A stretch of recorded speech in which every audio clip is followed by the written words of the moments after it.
Olá, seja bem-vindo à nossa aula de Direito Constitucional. E nesse bloco vamos falar acerca do processo legislativo na Constituição Federal. Artigos 59 a 68 da Constituição. Muito bem, no que consiste o chamado processo legislativo? O processo legislativo nada mais é do que o conjunto de regramento estabelecido pela Constituição para fins de edição dos atos normativos primários. Aí você pode falar, nossa, professora, que complicado, né? Não é não, é simples, olha só. Qual é o propósito do processo legislativo? É o regramento feito pela Constituição Federal para fins de aprovação dos chamados atos normativos primários. E por que atos normativos primários? Porque todos esses atos elencados neste capítulo da Constituição Federal decorrem diretamente do texto constitucional. Então, todos esses atos, como decorrem, tiram seu fundamento de validade diretamente do texto constitucional, são atos normativos primários. Naquela ideia de hierarquia do sistema jurídico, eu tenho a Constituição como norma máxima e fundante do sistema ou ordenamento jurídico. Todos os atos normativos, por quê? Porque são normas, regras que devem ser observadas e respeitadas. Que sejam editadas com base no que estabelece diretamente a Constituição Federal, são chamados de atos normativos primários. Por que atos normativos primários, professora? Porque eles derivam diretamente do texto constitucional. É a Constituição que dá fundamento de validade para a edição desses e também a forma de edição, a forma de aprovação e os temas em que vai ser tratada a questão. Tudo isso está previsto diretamente no texto constitucional. Então, toda vez que uma norma ela é editada com fundamento direto na Constituição, ela é chamada de ato normativo primário. Ok? Agora, olha só que lógico, raciocínio lógico. Se o ato é editado com base no que estabelece a Constituição, que traz todo um procedimento para fins da edição, se esse procedimento não for respeitado, esse ato pode valer? Aí você fala, claro que não, né, professora? Se não tinha sentido estabelecer um procedimento, se não precisasse ser respeitado. Então, a necessidade de respeito deste procedimento previsto neste capítulo da Constituição é que faz com que todos esses atos estejam em posição inferior ou abaixo da Constituição Federal. Então, olha só. Os atos normativos, eles se encontram em posição imediatamente abaixo da Constituição, numa relação hierárquica, porque deriva e decorre dela. Se por algum motivo essa norma aqui editada não respeitar o que a Constituição estabelece, esse ato normativo, essa norma pode prevalecer? Não, porque ele vai estar contaminado com inconstitucionalidade, ou seja, incompatibilidade com o que a Constituição determinou. Aí você fala, professora, mas eu não sei quais são os atos normativos primários. Não conheço. É só você abrir a Constituição no artigo 59. O artigo 59 vai elencar os chamados atos normativos primários. Quais são os atos normativos primários? Ou seja, todas aquelas normas que são editadas com fundamento direto na Constituição. São eles as emendas constitucionais, as leis ordinárias, as leis delegadas, as medidas provisórias, os decretos legislativos e as resoluções. Repito, emenda constitucional, lei ordinária, complementar e delegada. Medida provisória, decreto legislativo e resoluções. São 7 os atos normativos primários, estabelecidos expressamente no artigo 59 da Constituição. Professora, por que eu tenho 7 espécies? Porque cada um tem uma função, cada um tem um propósito. Agora, não se esqueça, todos eles são normas, ou seja, vai estabelecer regramentos que devem ser respeitados e cumpridos, tanto pelo Estado em sentido estrito, como para todos aqueles que neste território se encontrem. Ok? Muito bem. Então, partindo dessa ideia geral, a gente já sabe o que significa o processo legislativo. É todo o conjunto de regras, esse procedimento, para fins de elaboração dos atos normativos primários, as normas em sentido amplo que decorram diretamente da Constituição, e são elas: emendas constitucionais, leis ordinárias, complementares, delegadas, medidas provisórias, decretos legislativos e resoluções. Muito bem. Em âmbito infraconstitucional, eu tenho uma lei que estabelece o procedimento para edição das demais normas, né? Que é uma lei que trata de leis. É a Lei Complementar 95 de 98. Então, a Lei Complementar 95 de 98 vai estabelecer o procedimento detalhado, na verdade, a regulamentação da matéria de processo legislativo no âmbito da União. Então, é uma lex legum, porque é lei das leis. Cuidado, porque houve uma alteração legislativa em 2001, Lei Complementar 107, e a Lei Complementar 95 de 98 também está vigente, mas teve uma alteração em 2001, e elas vão reger o chamado processo legislativo em âmbito federal. Muito bem. Agora, eu quero fazer uma outra observação com vocês. A observação é a seguinte. Deixa eu abrir um slide em branco. Eu comentei agora que os atos normativos previstos no artigo 59 da Constituição são aqueles que a Constituição expressamente estabelece a forma do seu exercício e os atos que devem ser respeitados para sua confecção e vigência. Muito bem, temos as emendas, leis ordinárias, leis complementares, leis delegadas, medidas provisórias, decretos legislativos e resoluções. Muito bem. Ocorre que, na lista que a gente acaba de fazer, encontra-se um ato normativo diferenciado aqui. Lembra que eu desenhei a pirâmide e falei assim, ó, a Constituição, ela está no topo da pirâmide.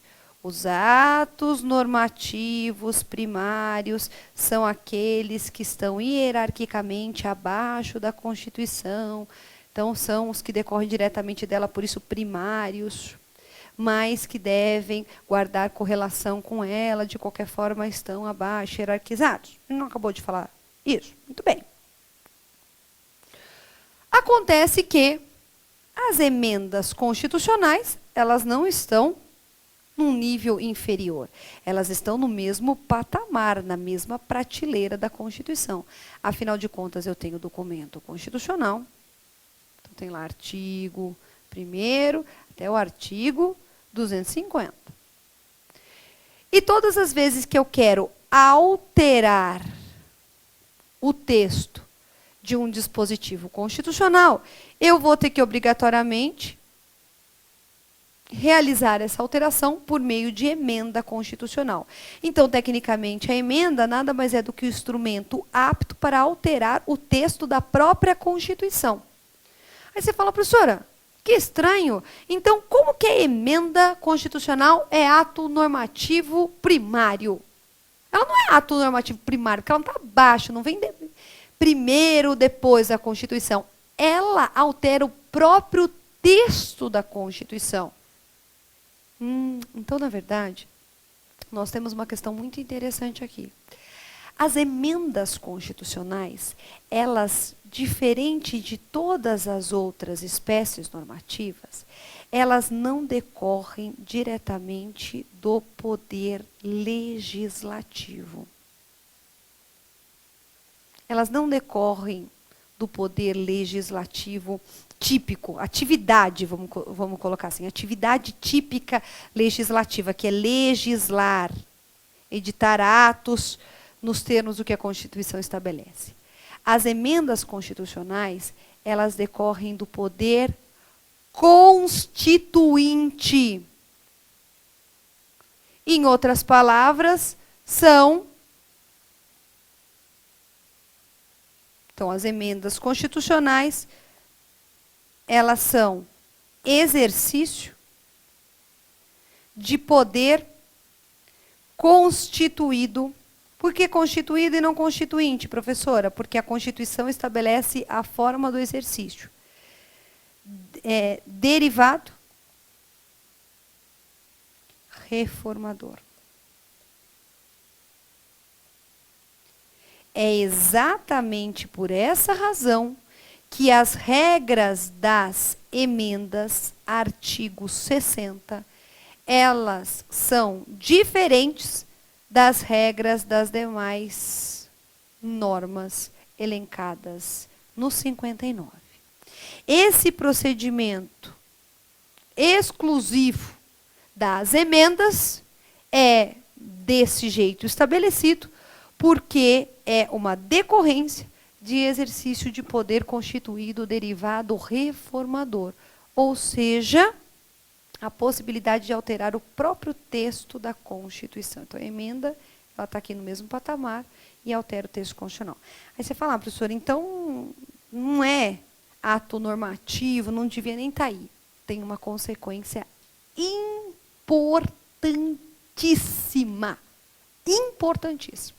E que não cai, despenca na prova. Qual é a consequência? Veja só. Se o seu examinador perguntasse assim para você, existe norma constitucional e inconstitucional? O que você ia responder? Existe norma constitucional e inconstitucional? A sua resposta deveria ser depende. A resposta típica do estudante de direito. Estudante de direito depende. Né?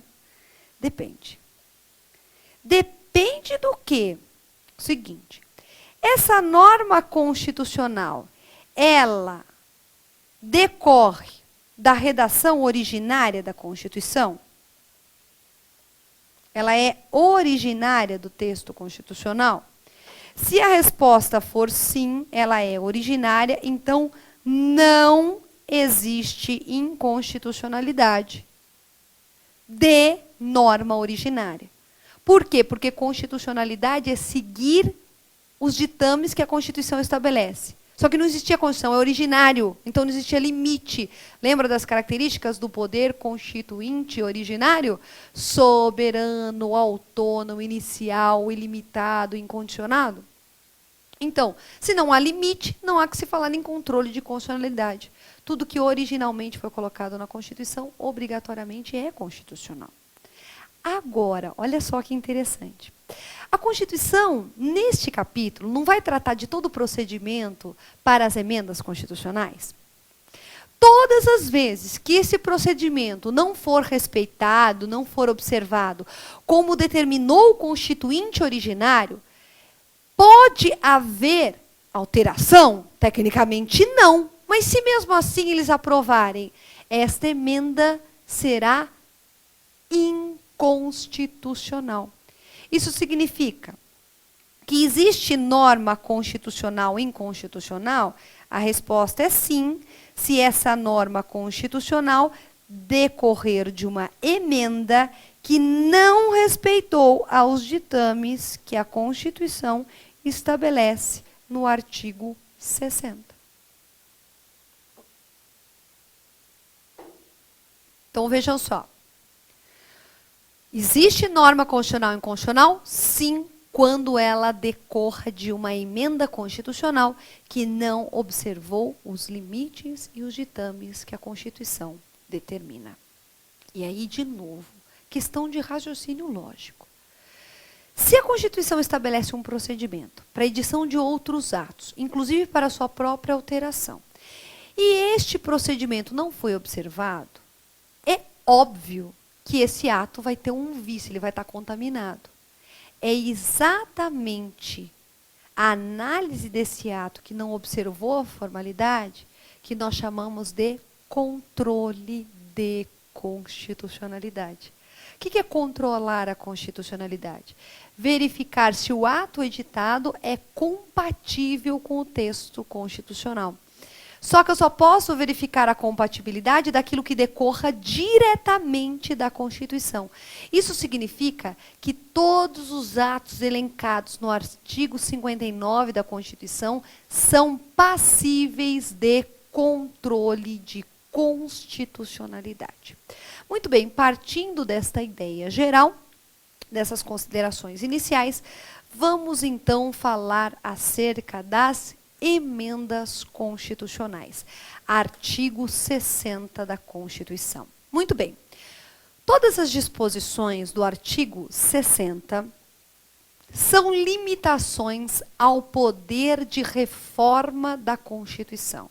Cuidado, não é revisão, é reforma. Ah, professor, é a mesma coisa.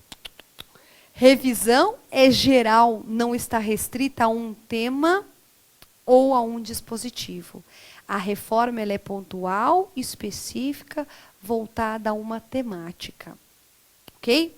Muito bem, então, as limitações ao poder de reforma do texto constitucional estão elencadas no artigo 60 da Constituição.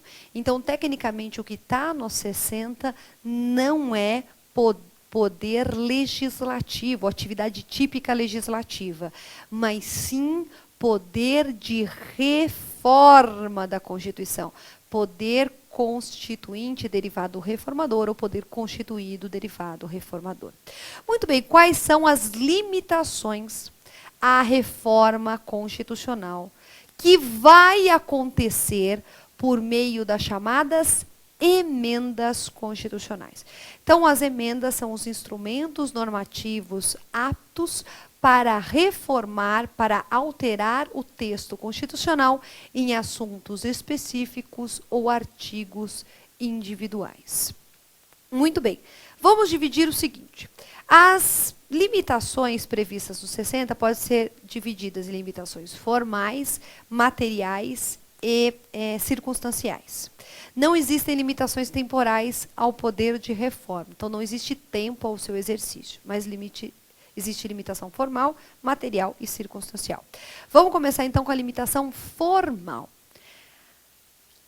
No que tange a limitação formal, podemos subdividir em duas análises. Primeiro, quem pode apresentar formalmente um projeto para alterar o texto constitucional, para reformar o texto constitucional, ou, em outras palavras, quem pode apresentar um projeto de emenda à Constituição.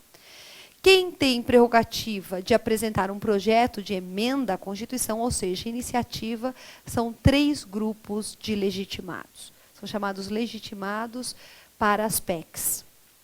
São eles: 1/3 da Câmara dos Deputados ou, alternativamente, 1/3 do Senado Federal. Então, 1/3 da Câmara ou 1/3 do Senado. Não é 1/3 da Câmara e do Senado. Ó, isso daí já é pegadinha velha do seu examinador. Cuidado. Ou 1/3 de senadores ou 1/3 de deputados. Pode um senador só, pode um deputado só apresentar um projeto de emenda à Constituição? Okay. Muito bem.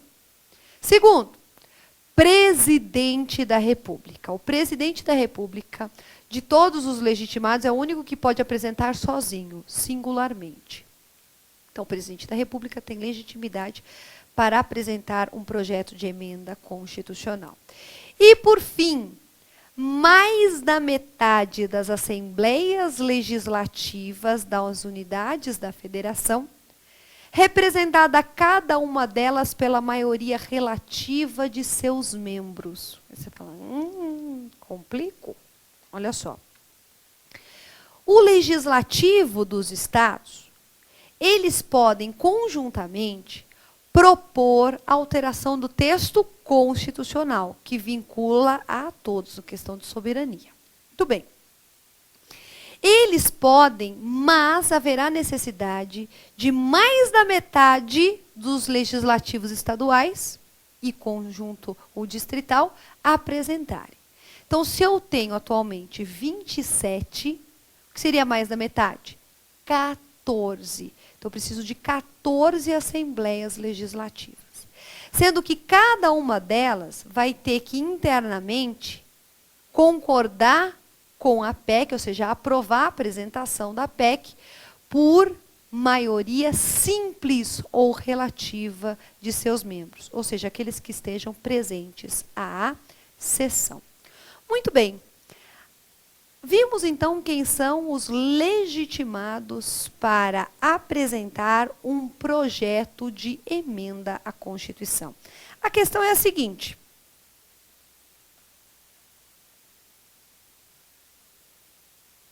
deixa eu abrir um slide aqui. Então, nós vimos os legitimados para apresentar PECs, projetos de emenda à Constituição. 3 grupos, né? 1/3 Câmara, Senado, Presidente da República e mais da metade das assembleias legislativas, sendo que cada uma delas vai apresentar a concordância por maioria simples ou relativa de seus membros. Muito bem. Os legitimados vão apresentar o projeto de alteração da Constituição para quem? Quem ganhou a atribuição constitucional de aprovar a alteração do texto constitucional. Ou seja, quem ganhou a função de poder constituinte ou constituído derivado reformador? O Congresso Nacional. Então, quem é o responsável pela alteração do texto constitucional? O Congresso Nacional. Ok? Então, é o Congresso Nacional, por meio da Câmara e do Senado, que realizará as alterações do texto constitucional como reforma. Muito bem. Apresentada a PEC perante o Congresso, tecnicamente ela não vai direto para o plenário, ela passa antes pelas comissões. E a Comissão de Constituição e Justiça é a comissão responsável pela análise preliminar da constitucionalidade deste projeto. Será que esse projeto ele é compatível ou não com o que a Constituição estabelece? Ou seja, será que eu posso alterar a Constituição assim, nesses termos que eles estão propondo? Então, inicialmente, a PEC é encaminhada às comissões. Comissão de Constituição e Justiça. Que, num parecer que é terminativo, vai analisar a compatibilidade do projeto com a Constituição Federal.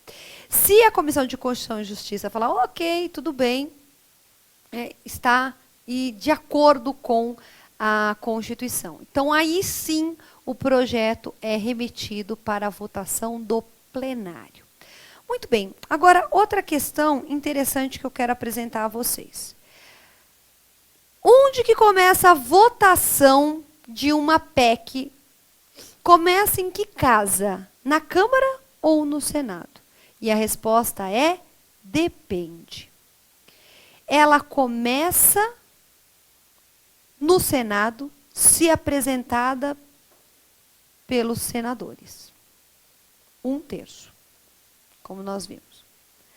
Nas outras hipóteses, ela vai correr inicialmente pela Câmara dos Deputados, que é a chamada Casa Iniciadora. E o Senado, a Casa Revisora. Ok? Então, o Congresso, que é composto de 2 casas, tem ali um trâmite inicial para quem começa a aprovação e quem termina a aprovação. Casa Iniciadora e Casa Revisora. Via de regra, é a Câmara que começa as votações, salvo no caso de ser um projeto apresentado pelo próprio Senado ou senadores, aqui no caso da PEC, então aí vai começar no Senado Federal. Muito bem. Então, quais são as demais limitações aplicáveis ao poder constituído de reforma? Então, vimos quanto à iniciativa. Agora, vamos falar quanto à aprovação. Então, existe um quórum especial de aprovação das emendas à Constituição. Qual é esse quórum especial de aprovação das emendas? É o seguinte: as emendas devem ser votadas em 2 turnos, em cada uma das casas do Congresso Nacional. E aí é uma conta muito difícil. 2 turnos, 2 casas, 4 votações. Né? Muito bem. Agora, cuidado, hein? Não é assim. Vota na Câmara, aí depois volta para o Senado, aí depois volta na Câmara. Não é assim. Outro dia eu vi não sei onde que eu vi isso, uma bobagem, não é? Vota na Câmara a primeira vez, aprovou, aí vota a segunda. Encerrou a votação, aí sim ela encaminha para a Casa Revisora. E não fica esse ping-pong aí, um caminho para o outro. Não é isso. 2 turnos, mas os 2 turnos são realizados na sequência. Muito bem. 2 turnos de votação, em 2 sessões diferentes, e em ambas há necessidade de aprovação de 3/5 dos membros da casa.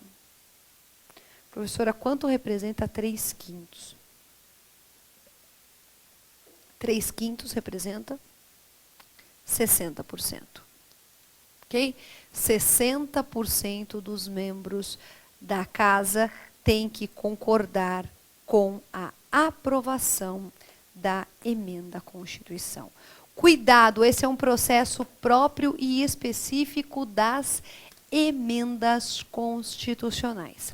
Tanto que o artigo 5º, parágrafo 3º, trouxe esses mesmos requisitos para a incorporação dos tratados internacionais de direitos humanos. E por essa razão, os tratados internacionais de direitos humanos que seguiram essas formalidades serão, por consequência, equiparados às emendas constitucionais, tendo o mesmo valor. Muito bem. Então, as 2 casas em 2 turnos de votação por 3/5 dos votos dos seus membros. Por fim, a última limitação formal aplicável às emendas. Cuidado, essa é uma pegadinha recorrente em prova e em todo concurso que ela aparece. Quem promulga, quem bate o carimbo e atesta a validade e manda para a publicação na imprensa oficial o projeto aprovado. Quem promulga uma PEC? Quem promulga a PEC não é o Senado. Não é o presidente da República, não é a Câmara dos Deputados, não é o Congresso Nacional, que tudo isso que parece na prova. São as mesas, órgãos da casa. Então, é mesas da Câmara e mesas do Senado. Então, é a mesa da Câmara e do Senado que vai promulgar a emenda à Constituição. Professor, e o presidente da República? Não é ele que promulga, não? Que manda publicar? E ele não vai sancionar a emenda à Constituição?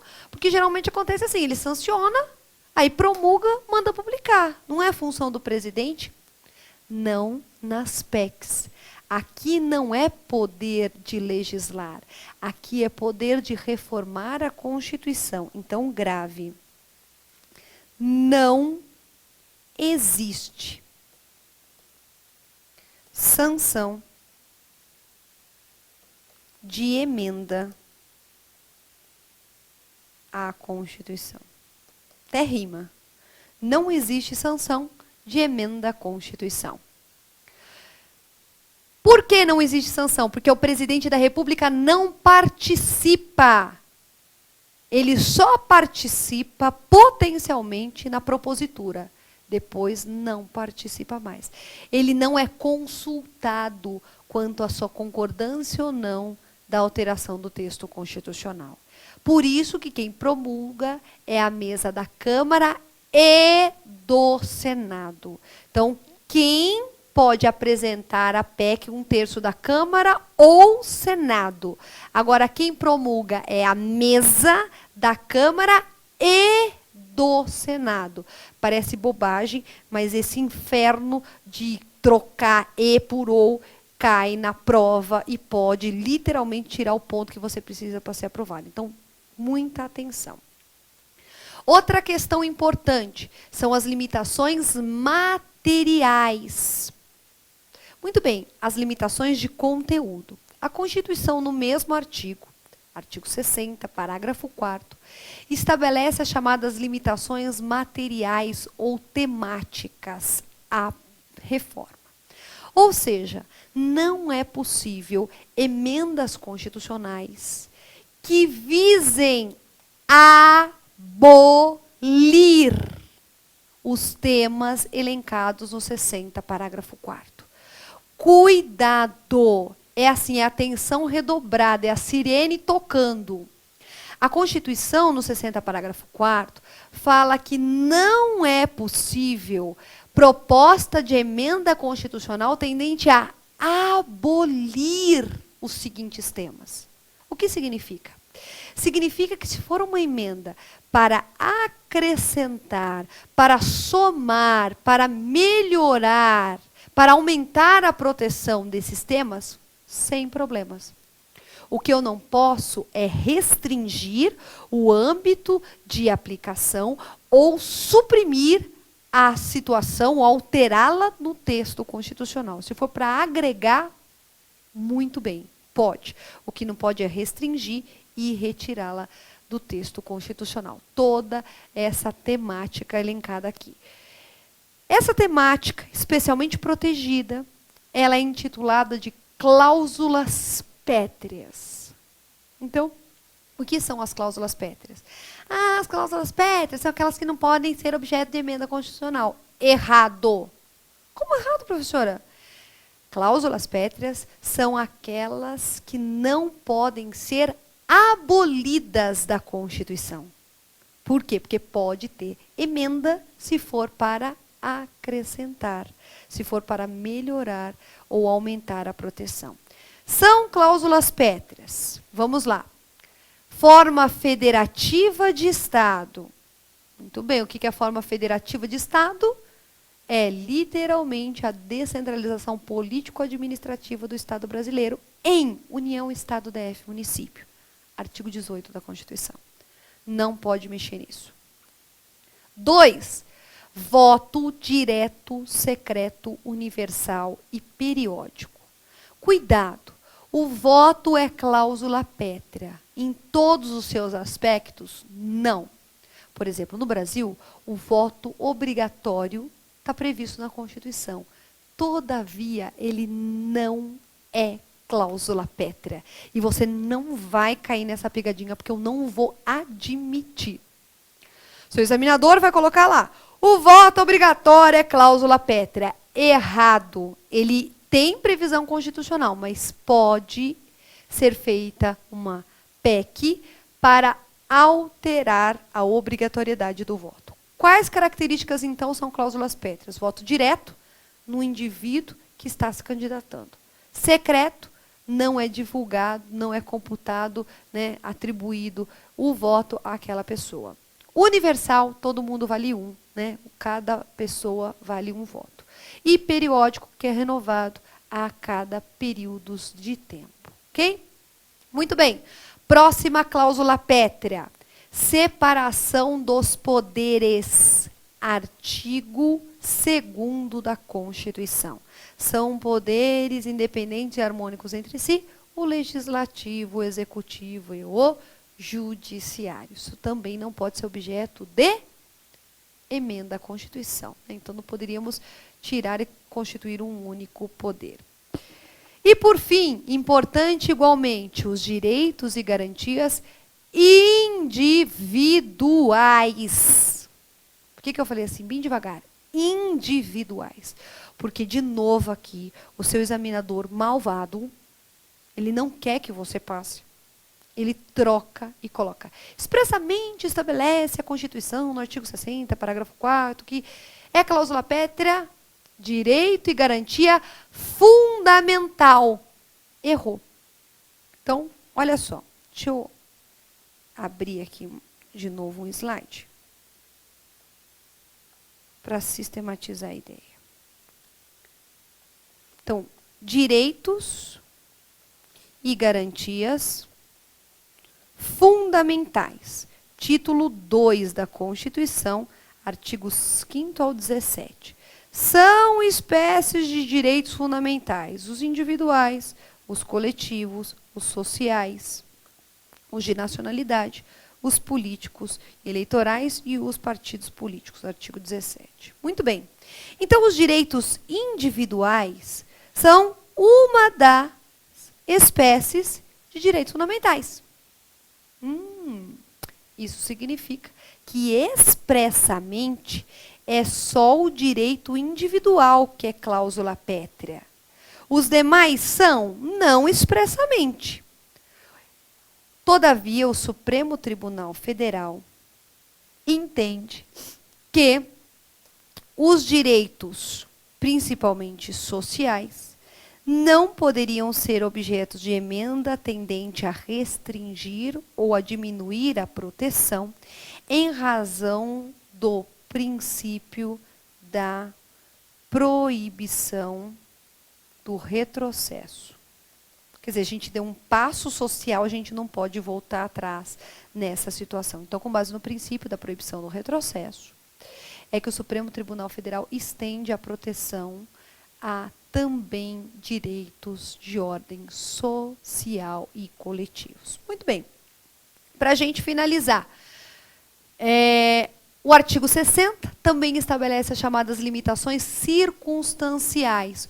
O que são limitações circunstanciais? São situações que, se estiverem presentes naquele momento social, não autorizam a alteração da Constituição. São elas: intervenção federal, estado de sítio e estado de defesa. Então, se estivermos diante de intervenção federal, estado de sítio, estado de defesa, estado de legalidade extraordinária, não é momento de mexer no texto constitucional. Isso pode abalar a própria estrutura do Estado, a estabilidade do texto constitucional. Então, expressamente está vedada a alteração constitucional quando houver estado de legalidade extraordinária, ou seja, estado de sítio, estado de defesa, intervenção federal. 136, 137 da Constituição e artigo 34 da Constituição. Vamos fazer o intervalo e, em seguida, a gente retoma com o processo legislativo.